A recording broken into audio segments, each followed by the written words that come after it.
Hello বন্ধুরা, কেমন আছো সবাই? আশা করি সবাই খুব ভালো আছো। আজকে একটা নতুন রেসিপি শেয়ার করব। তার জন্যই সকাল সকাল লেবু গাছ থেকে লেবু পাতা তুলতে গেছিলাম।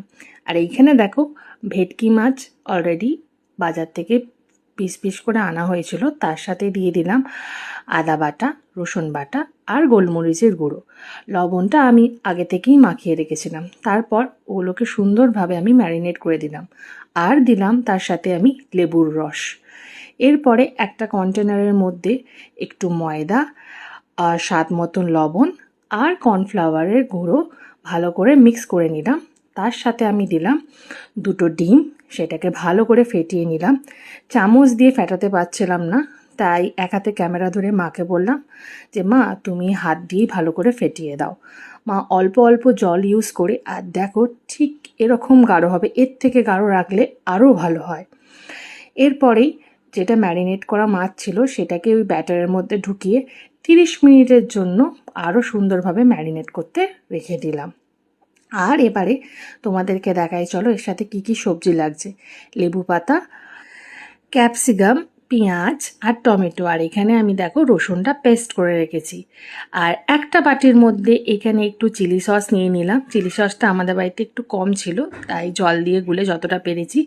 এদিকে সয়া সস নিয়েছি, যেহেতু আমরা চিলি ভেটকি করছি, তোমরা বুঝতে পেরেছো, একটু টক ভাবটা আনার জন্য সয়া সসটা দেয়া। আর এদিকে টমেটো সস একটা বাটির মধ্যে আমি মিক্স করে সাইড করে রেখে দিলাম।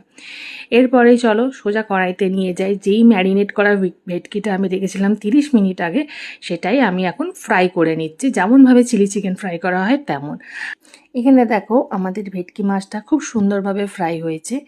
এবার যখন ফ্রাই করা হয়ে গেল, ওই কড়াইতেই রসুন পেস্টটা, কাঁচা লঙ্কা, শুকনো লঙ্কা, যে যেমন ঝাল খাবে পরিমাণ মতন দিও, আর যে সবজিগুলো কেটে রেখেছিলাম সেগুলো দিয়ে দিলাম।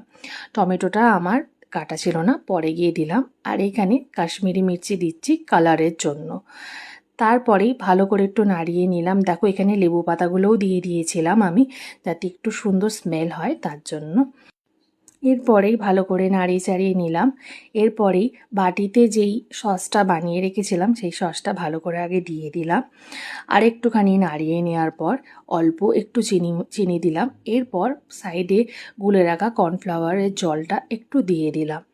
তো তোমরা পরিমাণ হিসাবে দিও, গাঢ় হয়ে গেছে বলে আমি একটু গরম জল নিয়ে ওটা দিয়ে দিলাম। আর তারপরেই ভেটকি মাছগুলোকে তুলে দিলাম আর একটুখানি ফুটতে দিলাম। যেই দেখবে ভালোভাবে ফুটে গেছে, গরম গরম ভাতের সাথে সার্ভ করো, কিংবা রুটির সাথে খেও। এই রেসিপিটা কেমন লেগেছে অতি অবশ্যই জানিও। টাটা।